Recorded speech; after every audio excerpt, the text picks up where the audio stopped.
Our first presenter for the day is known as the father of rural marketing in India. He has authored the most definitive rural marketing book for students and practitioners alike.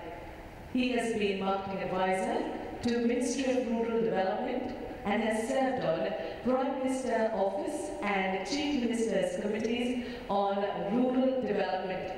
He is also a consultant for the World Bank and United Nations.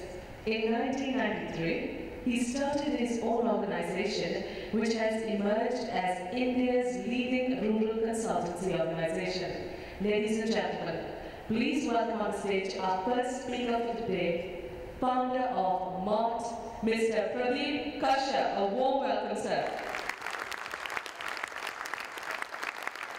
Thank you very much, and a very good morning to all of you. I'm delighted to be here to talk about rural India. You know, whenever we talk about the India growth story, the implication always is that it is the urban India growth story. You know, the $1.1 trillion economy growing at 8%, 9%. But most of us have never looked at rural India.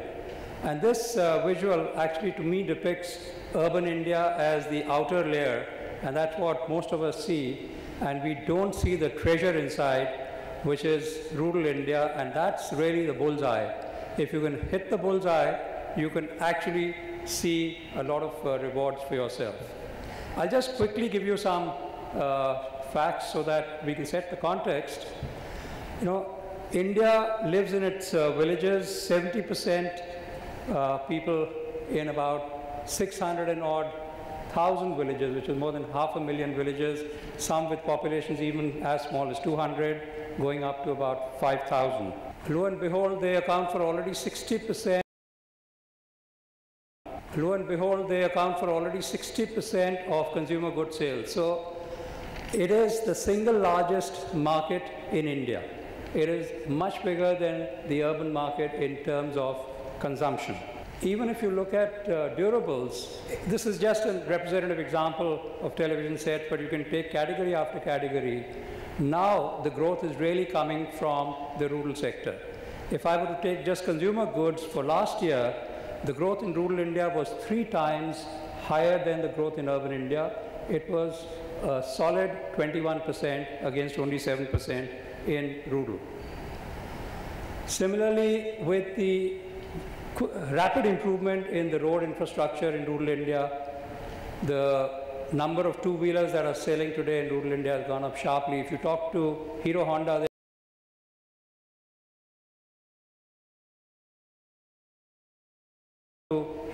they'll tell you that now 50% of their sales comes from rural India. So you can see how rural India is catching up very rapidly. And the interesting thing is that the ownership of durables in rural India is very low right now. It's just about 4 per family versus about 10 per family in urban India. So there is a lot of possibility of catching up, and therefore there is a lot of unmet demand there. Similarly, in the rural India already accounts for a bigger income than urban India. So how can we afford to ignore the biggest share of income in the Indian sector?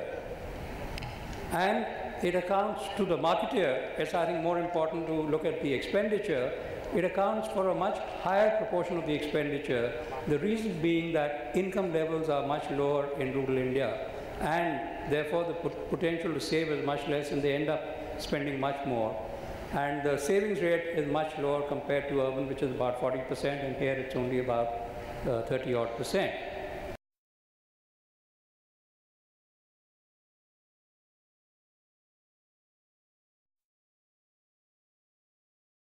Let's now cut to the year 2020, because all of us as investors would be looking at the future and not at the past. So what does the future hold for rural India? Rural India is already a $500 billion economy. Right? Out of the $1 trillion Indian economy, rural India accounts for 50% or more of the economy. This is expected to grow if you take an average 8% GDP growth rate, it will double and become a $1 trillion economy by the year 2020, by which time it will become a bigger economy than Canada or South Korea is today. So you can imagine the size and the potential of this market, because we all look at Canada as a developed country, as a part of the North American alignment, but rural India alone will account for that much. And just to give you a statistics, that 12.2% of the world's population lives in rural India. It is, in terms of population, it is the single largest market segment in the world.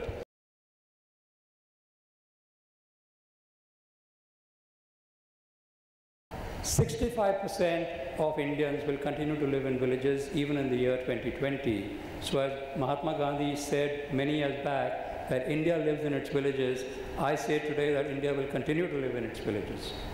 So therefore, we need not worry at all that the rural market will shrink. The rural market actually will continue to show very robust growth. Let's now look at rural India in a little more detail. So I put it into 4 segments: infrastructure, occupations, incomes, and consumption. If you look at the infrastructure, already 80% of the villages are now connected by all-weather metal road. Right? It took us 50 years to connect 50% of our villages by road. In the next 10 years, we've connected another 30%. And the good thing is that these 80% villages account for 90% of the rural population, but more importantly, they account for 95% of rural wealth. As an investor or as a marketeer, these 80% villages account for all the wealth that you have in rural India. Therefore, you can now access the whole of rural India through these 80% villages. We all know that telecom is a huge success story in India, but not many of us know that it is a much bigger success story in rural India. Till 5 years back, the tele-density in rural India was 0.5%. In a 5-year span, it has gone up from 5% to 21%, which is a 4,200% increase. And this is expected to go up to 50%, because right now we have 175 million connections in rural India, which means technically, on an average, every family in rural India now owns a mobile phone already, because there are 175 million families that live in rural India, and that's the total number of mobile connections. By 2012, this is expected to go up to 440 million connections, which would make the penetration at 50%. And 440 million connections is more than what the US would have, or any developed country would have for that matter. Almost all 100% villages are electrified, but all rural homes are not electrified. So this figure is already 60%, and this 60% again accounts for about 75% of the rural wealth.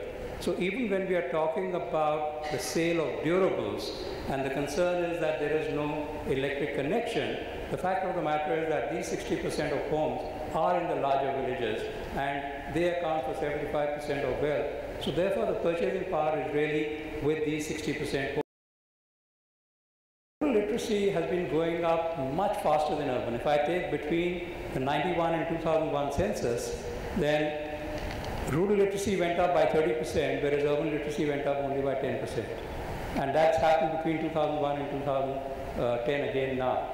So we are already at 70%, and it is hoped that by the year 2020, this would be close to 100%. And now with the right to education bill having been passed, every rural child has a right to free education up to the age of 14. Therefore, we hope that by that year, almost everybody would be literate, and therefore, the income levels would now start rising much faster in rural India.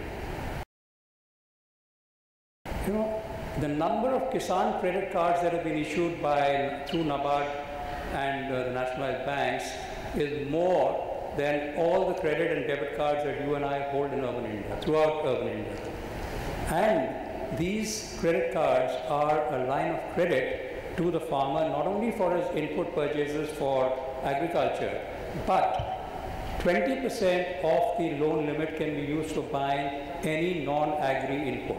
So if my credit limit, say, is 100,000 rupees, then I can use 20,000 rupees out of that for buying a color television set or any other product. And this is one of the reasons which is driving demand for durables in rural India, because this money has come in the hands of the poor, of the farmer more particularly, because it is a credit card for the farmer. So every farmer today in India, marginal, small, medium, large, without exception, already has a Kisan credit card. So he already has a line of credit. Even the smallest farmer has it. So my vision of rural India is this picture.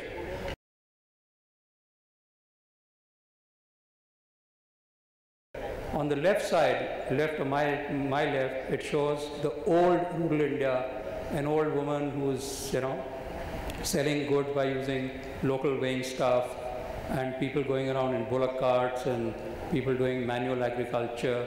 Whereas this girl on the right side, she even has her eyebrows threaded, she's wearing very good earrings, so she's really representing the modern rural sector. And we will see, the influx of some organized retail stores, dish television, DTH, computers, a whole lot of modern things that we see right now in urban India will also start happening in rural India. So that's the story.